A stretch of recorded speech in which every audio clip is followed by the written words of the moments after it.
Malaikat yang pertama diciptakan oleh Allah adalah malaikat Hamalatul Arsy, adalah 4 malaikat yang ditugaskan oleh Allah untuk menanggung atau memikul arasy.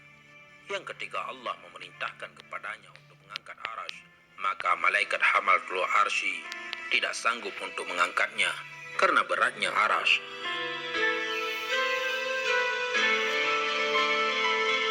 Lalu kemudian Allah memerintahkan kepadanya untuk membacakan kalimat tasbih, yaitu Subhanallah. Maka kemudian malaikat Hamalatul Arsy pun mengucapkan kalimat tasbih itu, yaitu Subhanallah. Maka kemudian barulah malaikat Hamalatul Arsy bisa mengangkatnya hingga ia mampu menanggungnya atau memikul arasy Allah.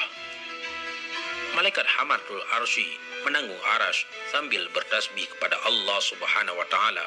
Lalu kemudian setelah Allah menciptakan Nabi Adam alaihissalam dan Allah meniupkan ruh ke dalamnya, dan ruh itu berputar-putar di atas kepala Nabi Adam alaihissalam sehingga ruh itu masuk ke dalam jasadnya. Dan ketika pertama kali Nabi Adam alaihissalam bersin, kemudian Nabi Adam mengucapkan kalimat tahmid, yaitu Alhamdulillah, sebagai tanda syukur kepada Allah Subhanahu wa taala. Hamalatul Arsy mendengar kalimat tahmid yang diucapkan Nabi Adam alaihissalam, lalu kemudian kalimat tahmid itu ditiru dan diikuti oleh malaikat Hamalatul Arsy. Maka semakin terasa ringanlah arasy yang ditanggung oleh malaikat Hamalatul Arsy itu, sehingga malaikat Hamalatul Arsy mengucapkan menjadi Subhanallahi walhamdulillah.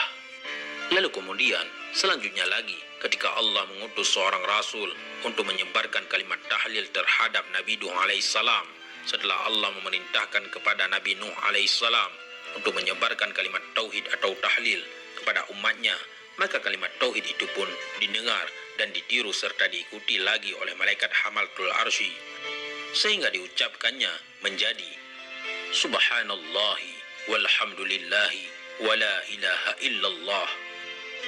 Maka setelah diucapkannya, maka semakin terasa bertambah ringanlah arasy yang ditanggung oleh malaikat Hamalatul Arsy itu. Kemudian lagi selanjutnya ketika Allah menegur Nabi Ibrahim alaihissalam soal nazarnya di mimpinya, setelah itu Allah memerintahkan kepada Nabi Ibrahim alaihissalam untuk melaksanakan nazarnya, yaitu menyembelih Ismail alaihissalam, putranya sendiri, untuk dikorbankan. Maka Nabi Ibrahim alaihissalam pun melaksanakan yang menjadi nazarnya tersebut. Kemudian Nabi Ismail pun dibawanya ke suatu tempat yang sudah dipersiapkannya. Kemudian Nabi Ibrahim pun mengumandangkan kalimat takbir, yaitu Allahu Akbar, Allahu Akbar.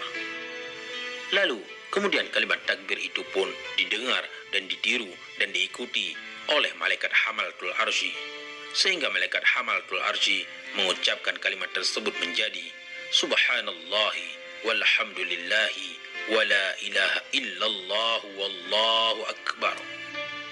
Lalu selanjutnya peristiwa-peristiwa tersebut diceritakan oleh malaikat Jibril alaihissalam terhadap Nabi akhir zaman, yaitu Nabi Muhammad sallallahu alaihi wasallam. Lalu kemudian Nabi Muhammad sallallahu alaihi wasallam setelah mendengar apa yang diceritakan oleh malaikat Jibril alaihissalam, beliau pun mengucapkan kalimat la haula wala quwata illa billahil aliyyil azim. Maka ucapan Rasul itu didengar oleh malaikat Hamalatul Arsy, dan kemudian kalimat itu pun ditiru dan diikuti pula oleh malaikat Hamalatul Arsy, sehingga malaikat Hamalatul Arsy pun mengucapkan kalimat itu menjadi kalimat Subhanallahi walhamdulillahi wala ilaha illallah wallahu akbar wala haula wala quwwata illa billahil aliyyil azim.